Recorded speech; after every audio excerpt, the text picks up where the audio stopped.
पाँव छुआ थी अम्मा। खुशी रहो, शादी के सालगिरह के बहुत बहुत बधाई। अम्मा मैं सोचत हूँ कि आज तुम्हारे लड़का के साथ कहूँ घूम आऊँ।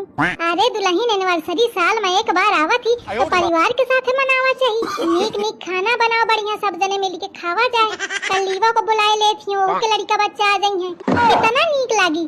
साल में एक बार तो आवत है, अब घूमे का काहे चाहे जबे घूम आइया। हाँ ठीक है अम्मा।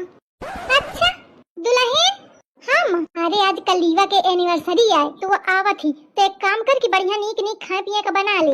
दिन भर वो घूम घाम के शाम तक आई तो बढ़िया सब जने मिल के फिर खावा जाए। जल्दी से बना ले, साल भर में एक बार तो आवत है। ऐसे मोखौरो काम है, जाके मैं अपन काम करें। अपनी एनिवर्सरी में है तो खाना बनावे, दूसरे के एनिवर्सरी है तो खाना बनावे। मौका बना है एकदम खाना बनाने वाली। मैं ना बना पाई हूँ, अपन बना लिया। साल में एक बार आवत ही ना, साल में एक बार तुम खाना बना लिया, बनाए पाए एकदम बेवकूफ।